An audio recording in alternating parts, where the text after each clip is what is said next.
Hey, welcome. Today we're going to dive into a really powerful idea from the circular economy. It's all about how we can get way more value from our resources just by making them last longer.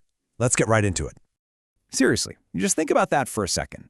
So many of the products we buy, from our electronics to our clothes, they almost feel like they're designed to have a short lifespan. But what if that wasn't the case? What if the whole goal wasn't to sell you a new phone next year, but to help you keep the one you already have going for as long as humanly possible?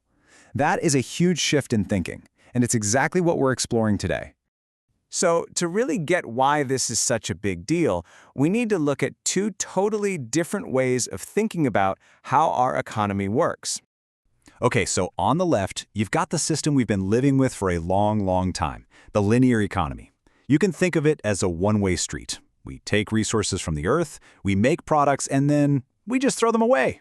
Super simple, but also incredibly wasteful.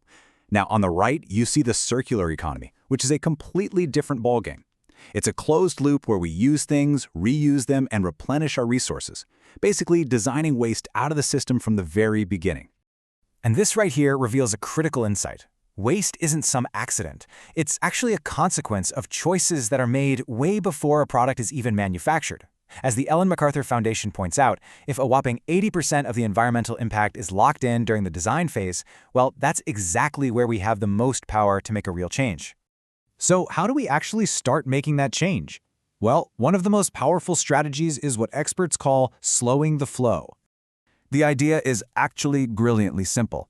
If we can extend how long we use our products, we can dramatically slow down the rate at which we need to pull new resources out of the ground and generate waste. It's not about stopping consumption, not at all. It's about making our consumption smarter and much slower. You can think of it like this. Slowing the flow is our first, and honestly our most effective line of defense. Before we even think about using fewer resources, which is called narrowing, or using them again through things like recycling, which is closing, the absolute best thing we can do is just keep the stuff we already have in use for longer. Let's look at a company that has built its entire mission around this very idea. This brings us to our first real-world strategy, the maintain and repair business model. And it's perfectly illustrated by a company called Fairphone. This is the core philosophy that drives companies like Fairphone. It completely flips the script on consumer electronics. Instead of always chasing the next shiny object, the real goal is to value and maintain the device you've already got in your pocket. So how does Fairphone actually do it? Well, they've completely re-engineered the smartphone to be modular. The camera, the battery, the screen. They're all individual parts that you can easily swap out yourself. It's literally designed to be taken apart, and they make sure spare parts and even upgrades are easy to get. They aren't just selling you a phone, they're trying to create a totally new, deeper relationship between you and your technology. And here's the proof that this whole idea works. Fairphone is the only smartphone in the world to get a perfect 10 out of 10 score for repairability from iFixit, and they're the experts in taking electronics apart. This isn't just a small improvement, it's a revolutionary statement in an industry that's famous for making repairs difficult, if not downright impossible. Okay, so that's one amazing way to slow the flow. But what about all the things we already own but don't really use all the time? This brings us to sharing models, and our next case study, BlaBlaCar. The principle here is all about unlocking the massive hidden value in our underutilized assets. I mean, think about your car. It probably just sits idle for more than 90% of the time, right? What if we could put all that idle capacity to good use? Well, sharing models powered by these amazing digital platforms make that kind of collaboration totally seamless. Let's just look at the impact. BlaBlaCar, the carpooling platform, it does one simple thing. It connects drivers who have empty seats with people who need a ride. And the result? They effectively double the number of people in the average car, turning what's usually a single-occupant vehicle into a really efficient mode of transport. The environmental payoff from this is just staggering.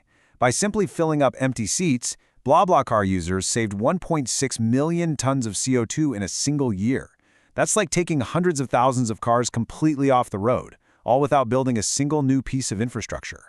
And beyond the environmental benefits, it's a huge win for people's wallets. The BlaBlaCar community has saved over 1.4 billion euros just by sharing rides. This proves that slowing resource flows isn't about sacrifice, it's about being more efficient and more collaborative.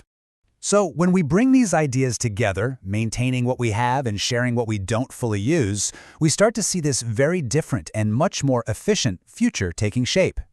And this is the crucial takeaway here. Slowing down resource flows, whether it's through repair or sharing, it's not about giving things up. It's a form of innovation. It's about designing products and systems with longevity and efficiency baked in right from the start, creating more value for everyone with way less impact on the planet. And that really leaves us with a final thought for you. Just look around your own life. Is it that power drill you use maybe once a year? Is it the spare room in your house that's usually empty? Or maybe it's the phone that you're told you have to replace every 2 years. By applying these principles, we can all start to slow the flow, one smart decision at a time.